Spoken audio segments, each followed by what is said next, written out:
Exchange's 40th year celebration. That's amazing. Congratulations to so many of you who have carried the baton through the years. Kristen and Maria and so many others who've served on the board and in roles of responsibility, Dina. So many of you have really played an important part in making sure that Exchange continued through the years. And so, standing for the hope of redemption of the inner man and renewal of that inner man through Christ, that is the reason why I'm so delighted to be here with you tonight. I'm Ann Edward. I'm the Executive Director of Restored Hope Network, the umbrella organization, which has about 50 ministries across the U.S., one of which is, of course, Exchange. And Exchange has been one of the longest running ministries. There are a number of others as well, some that have started in 1976 and keep going, many that started after that, but Exchange is definitely one of those that has been running the longest. Believe it or not, there's another one in Minneapolis that will be celebrating a 40th anniversary this year also. So that's pretty exciting. That means that this ministry has helped countless numbers of people. And it's very well named, by the way, Exchange. Of course, there are many songs that come to mind, worship songs about trading my sorrows. But here's the verses that I'd love to share with you and why I think this is so well named. Isaiah 61, 1 through 3, which Jesus quoted in Luke 4, and also 2 Corinthians 5, 20 through 21. The Spirit of the Lord is upon me, because the Lord anointed me to bring good news to the humble. He has sent me to bind up the brokenhearted, to proclaim release to the captives, to proclaim freedom to the prisoners and favorable year of the Lord, and the day of vengeance of our God, to comfort all who mourn and grant those who mourn in Zion, giving them a garland instead of ashes, the oil of gladness instead of mourning, and the cloak of praise instead of a disheartened spirit. So they will be called oaks of righteousness, the planting of the Lord, that he may be glorified. And also in 2 Corinthians 5:20 through 21, which is, therefore we are ambassadors for Christ. That's a very well-suited verse right now, especially, isn't it? This team is being an ambassador for Jesus out right to the people who need to hear about him. As though God were making an appeal through us, we beg you on behalf of Christ, be reconciled to God. He made him who knew no sin to be sin on our behalf, that we may become the righteousness of God in him. And that is exactly what the team from Exchange is doing at Gay Pride Parades. Come be reconciled with God. What an astounding message, taking it right to the people who need to hear it. It's an honor to address you today, knowing that that is the heart of this ministry as well. So Jesus is reaching men and women through the team at Exchange. I mean, he really, really is. He's touching lives. He's beginning to woo them to himself through this team. Mark and Beth and Roger and so many others who are part of Exchange, and Mark's podcasts and Roger's podcast now I learn about. That's great. And so much more is going on. It seems like every time I open Facebook, I see Mark's comments of another person called in to say they've left homosexuality too, by the way. Me too. And then somebody else, wanting to leave homosexuality. It's a magnificent story and ministry. So they're returning to the one who's able to realign them to greater purpose, to meaning, and to life itself. Who is Jesus? Jesus is life. He's the one who created life. He's the one who made us all. So realigning with Jesus is pretty powerful. And that's a beginning step. It is a vital first step. It's just like a marriage vow. That's the beginning of a marriage, isn't it? There's a whole lot more to learn about one another. It's not just the day of the wedding. That's the beginning of a future together and growing together. Well, just like that, repentance and it's just the beginning of relationship with Jesus and surrender. There's a whole lot more to learn. Beginnings are important, but without endurance and without support, these individuals will flounder in their relationship with Jesus. They need to learn how to walk into the newness of life. They need to see what it's all about, and that actually requires us as living epistles to show what that looks like. They need pastors to preach the good news and the truth of God's word. They need us, the rest of us, to walk alongside of them, to see the Savior through our lives. They need new family and friends. They need fellowship groups. They need to leave their old active community, very active community, very full of invitation. And then they walk through the church door and they see somebody who's wearing a church face. And everything's fine today. And their life is crumbling into bits. What do they do with that? They need to know that they can be real and that there are actually real people in the church who are hurting and walking through things. And that's really challenging. I remember when I first came to Christ, it was a long time ago, 1982, I gave my heart to Jesus, and I'm so grateful. I was so depressed, you guys, I don't know that I would be here today, apart from him. So I'm really grateful for that. I certainly would never have guessed I'd get married, having struggled with same-sex attraction for a long, long time at that point in my life, at 19 years of age. And Jesus encountered me, came into my dreams, just like in Iran. It was UC Santa Barbara, University of California, Santa Barbara. And I was having dreams about Jesus. He invaded my world, and I'm so grateful, because I was going down fast.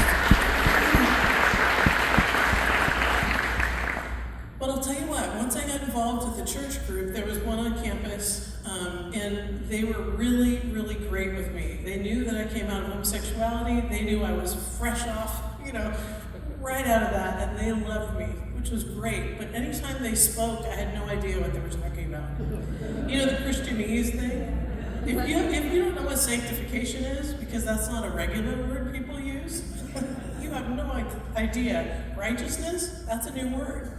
I mean, these things are things we have to actually define and show them what they mean. So folks, they're coming out of the gay pride parades, they may have had no experience with Christianity at all. And they're going to walk in the door of a church, and they're not going to know what to do. So they need kind, compassionate people to walk alongside of them. People willing to express and share about what is the meaning of this word. And to have the courage to even ask is terrifying. Right? I mean, if there's a word we hear in a sermon today, we may not just turn to our neighbor and say, hey, what does that mean? You could Google it, right? But oftentimes, those definitions are not what are meant from the stage. For example, conviction. Let's talk about that, right? Conviction out in the world, that means you're going to jail. Okay? You're going to jail. That doesn't mean that God's Holy Spirit is working on your heart to bring about the fact that you are a sinner and that you need to surrender some things. That's a powerful, powerful description. So we have to be careful with our words. When they come into our churches, we've got to be ready to express to them what it is we actually mean in ways that are easy to understand. It's cross-cultural navigation. What is that old movie that they didn't understand each other? It was in Japan. They were talking over each other. I can't remember. I never actually watched it. But that's essentially what we're going to run into. So compassion, kindness, teaching, all of those things are really important to walk alongside of people. They need new family and friends. They need fellowship groups. They need something better than what they're leaving. And we have it. We have family. We have intimacy. We can be real. We can. And when we're real and we love each other in the middle of it, we're showing the heart of Jesus.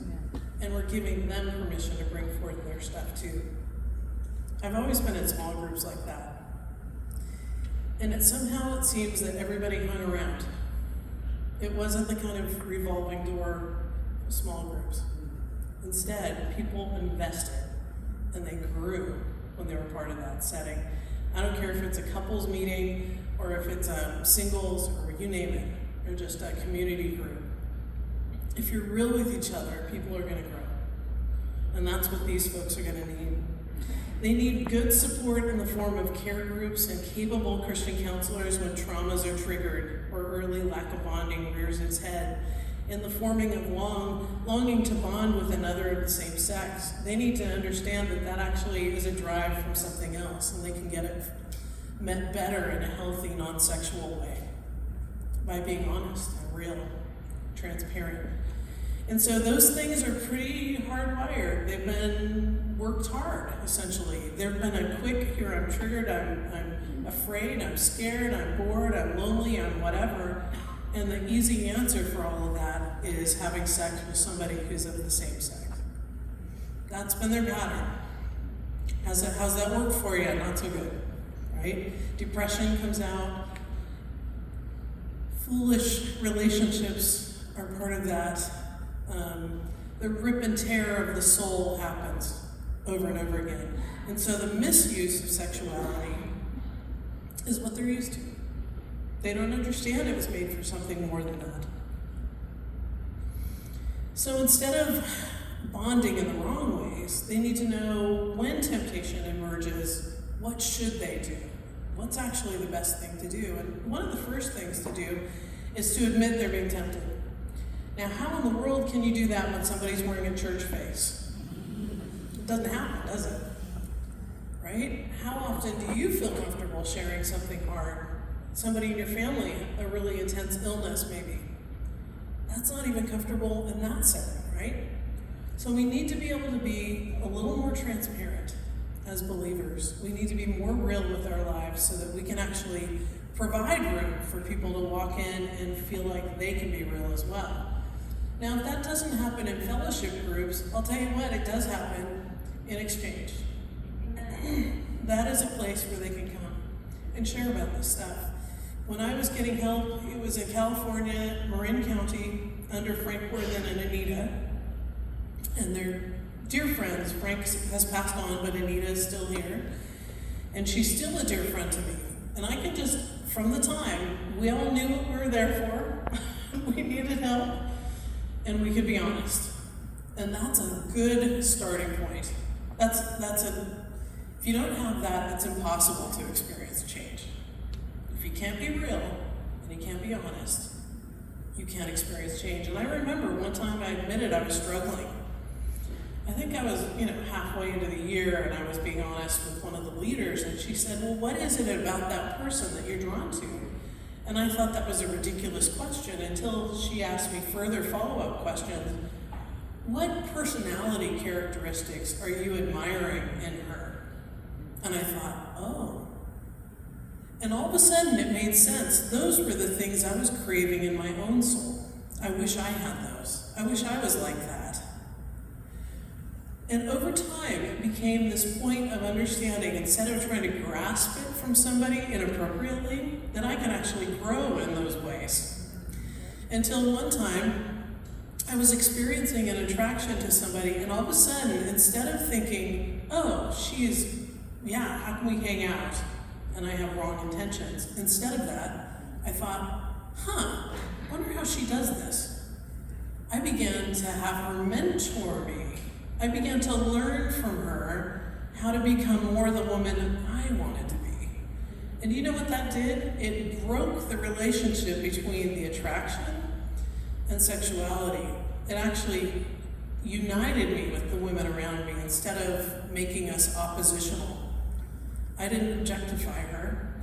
I was going to learn from her, and she was going to mentor me, and it wasn't wrong attitude, believe it or not. And you know what? That was the basis from which later I could get married. I began to fit with other women. And when you fit amongst those of your same sex, you no longer need to sexualize them. You just belong. And so another point in this talk was about belonging. Belonging's hugely important. So then I realized that men were really, really different, and I didn't know what made y'all tick. I'd kind of written y'all off, Like these guys, well, most of y'all are married. I'm sure. But bottom line, I thought irrelevant, the other half of the population of the world. And then all of a sudden, when I fit amongst women personally, I noticed that men were really different and kind of intriguing, and I didn't get them. And all of a sudden, that paved the pathway for the future of potentially uniting in marriage. And some men are trustworthy. That was a big leap for me. I've been through a lot in my young life. So, those are a couple of the things that are key that need to happen in people's lives. But do you know that takes quite a bit of time? It takes God opening up the soul, opening up the mind, and having somebody with wisdom to ask the right questions that direct a person in the right direction. I'm so grateful for those women who were feeding into my life that asked me the right questions, that directed me in the right direction. And I know that's happened to many others in this room. But there are deeper needs and questions. Not just the inappropriate bonding. They do need to bond, but bond in the right way. They need to learn how to get there. It's not an easy leap from leaving a same-sex relationship and the whole gay community into rightful bonding overnight. That just doesn't happen. So they need some coaching, they need some leading, they need some help. Exchange has been that help. That's the help here locally. And it's a great gift to Orlando. So some things can happen. They wonder, probably, am I loved? That's a big question people run into. Am I loved? Do I matter? Do I belong? Those are great and important questions. Have any of the rest of you ever asked that? Show of hands. Anybody? At any point in your life? I would say it's pretty common, right? Am I loved? Do I matter? And do I belong? So a lot of people I know that don't deal with LGBT also struggle with that. Most humans do. And by the time you're about 20 years old, you've resolved some of those questions. Like, who am I? That's a big question that people go through in college. So what happens though if they had a loved one, and I'm not saying everybody has this, but what if a parent said, you don't matter to their child? I didn't want you. You don't belong. Unfortunately, those curses can be really hard to get over. And there's a time when the soul becomes vulnerable enough that they bring forth the thing that's underlying, or maybe a perception, a belief that a parent said that. Doesn't necessarily have to be, and I'm not saying every parent does this. I'm also a parent. Believe me, I worry about all this stuff. I'm sure some of you do too. Right? I want to parent well. Thank goodness mine are grown now, but I still have to parent well. So those kinds of things, when they emerge, there has to be a safe place where they talk about that, where they actually have the freedom to bring that question out onto the table. And somebody who is wise sitting there with them. And here's where I think counselors come into play a lot too, Mark. I really think good Christian counselors will walk alongside somebody over a committed period of time. And that's super helpful to walk in with those individuals alongside. But I'll tell you, when that temptation comes and you doubt your worth and you do I matter, do I belong, and all this stuff, and then there's an easy hookup, that's a huge dopamine hit, sex is. And then it brings huge guilt and shame, and it creates a deeper pit than it first started as. So sex wasn't really made for that. Sex was made to bond two people in a committed relationship, male and female, over a lifetime. It was made for that purpose, not for regret, but for without regret. The beautiful thing is I've experienced both. And I have to say that, the intimacy without regret is a fabulous thing. It's a good deal. It's a good deal. That's what it was meant for. And that commitment of husband and wife to each other creates a whole environment for love to spread and grow and go multi-generational. Talking about intergenerational. It's awesome. I'm a grandma now. Who would have guessed, right? Woo!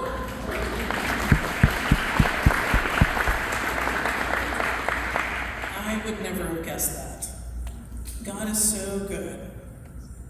So here are some other things that they need. Instead of continuing the trauma by doing the wrong thing and getting the dopamine hit and then the negatives and then spiraling out, which happens to people who go down that pathway, they need to learn that they are deeply significant, that their life matters, and that sexuality really is best directed towards the impression of love, belonging, and meaning within a marriage context. And a lot of people aren't ready for that, and they shouldn't be pushed towards it. That's not the goal. The goal isn't to shove somebody into a marriage and that'll solve all their problems. That's not true. Anybody in here relate to that as a married couple? Come on. We have to learn how to love each other well, selflessly. That's the goal of marriage. That means you don't get everything your way. That's just reality. It is a beautiful thing, but it can be a challenging thing. So right now we have people looking for hope down a really tragic pathway of loss. And that pathway of loss goes all the way down to destroying their own bodies and playing with the idea of dissociating or identifying as somebody else. Instead of playing a part in a play, they're playing a part in their own lives. And that's a really painful process to go down. I don't recommend it. I think it's a very dangerous pathway to go. But these individuals who come back to their senses and return back to Jesus now have body parts that have been removed. They've got all sorts of things. Healthy tissue was taken out, perhaps by their own volition. Thank goodness in Florida, you actually have some safeguards. Washington State, they can take a child at 13 years old to go to Planned Parenthood to self-diagnose, not even see a doctor, as being trans, and she can be sent steroid shots through the mail. And then she's supposed to administer them herself to her own body because of her trans identity. That happens in Oregon, California, Washington, I believe Massachusetts. And it's legal. And parents have to pay for it, and their insurance is not allowed to tell them that they're paying for it. I'm serious. It is a dark time in this history. So what does that mean? That means that when we reach people, they're going to be going through it. Are we ready to support them? They may need medical treatment. If you don't have hormonal production anymore, that's a lifelong medical condition. So they need that support. I know Kathy Grace out in Oregon. For a long time, she was taking male hormones. She had male pattern baldness. You would have never guessed that she was a female. I met her when she looked like a male. I didn't know she was actually female. And so stopping that process, regrowing her hair, she wanted to look like a stunning, gorgeous gal. But that was a really hard process to walk down. She had to have her beard growth removed. She needed support and found a doctor willing to pay for her treatments to remove the beard hair. Amazing. That's expensive, and guess what? The government doesn't pay for that. I don't know anybody who is paying for that. And there's no standard of procedure for helping somebody realign with their body. We don't know what it does to their endocrine system. We don't know what it does to this and that and the other because that's experimental medical treatment. Some of these girls who go through this process at a young age, they've given up their ovaries and their uterus and their whatever, and if they stop treatment with testosterone through puberty, guess what? Their bones don't fully develop into strong bones. So we're talking at 22 years old, and they've got osteoporosis. Brittle bones at 22 years old, and has to live with that body the rest of their lives. I don't want to scare you all too much, because I could keep going on. But what I want to say is there are some needs out here. And we're just beginning to see them. But we can't get anywhere with those needs unless we reach out to them, like Mark is doing, and unless we support them with tender, open arms and open-heartedness, so that they can actually be real and we can come alongside of them. So this is a really intense time for this ministry. Here are a few of the things that they need from you, maybe. They need to learn how to bond with others, the same sex in a healthy way, non-sexually. They need the freedom to ask questions without being minimized or shamed for asking the question. They need safety in pursuing help and care to avoid stumbling blocks, like somebody who's not going to take advantage of them sexually when they're trying to get help. They need a new church community, doing things together, meals, movies, activities, Bible study, prayer, accountability, learning how to be a part of the family of God. They need safe people to be honest with. They need new family investments. They need father figures, mother figures, sister, brother, aunts. And then the help to reconnect with their own family when it's time, if they don't have a solid relationship. Many times, like Mark's situation, you have a godly family that is bringing that child back into relationship. But sometimes that's not the case. Sometimes it's disaster on the other end. And I've seen a lot of those cases. They need medical testing. They need to know if they have STIs or medical procedure support, Bible study partners. They need men to welcome them, even if they look a little different or act a little different, into the family of men. They need to feel comfortable hanging out with the guys at the church. The women need to feel comfortable and welcomed and wanted to hang out with the girls, because guess what? If they identify with the people they're hanging out with, they're not going to sexualize them. That's going to propel them so far down the path to wholeness and healing. It's shocking what that alone can do. So I could go on and on. But I think the main part here is this ministry needed? I think the answer is really clear, resoundingly yes. No question it's needed. When these respond, will we be ready? That's a harder question to answer. But Exchange, Restored Hope Network, and all the church fellowships that we're working to equip are certainly getting there. And that's a beautiful gift. Can we pull this thing off? Can we really help them? We can't. Mark and I can't. But together we can. We can't do it without you. It's not possible. Everybody's needed in this equation. There are a lot of different roles to fill. Would you be willing to help fill them? Would you be willing to support Exchange? Would you be willing to support as a volunteer?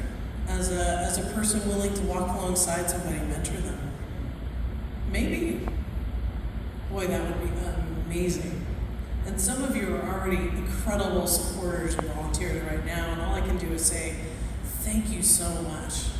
And thank you to Calvary. And thank you to so many other First Baptist and so many others who are standing alongside and walking alongside of Exchange. I applaud you, and I'm so excited to celebrate Exchange because of the need and because of the people here and because of the team that's working here and all the people who have worked in the past towards helping people to wholeness and health in Jesus. Coming to Jesus is a darn good start. But walking alongside people so they can thrive and make it and flourish, that's what we're here for. Thank you.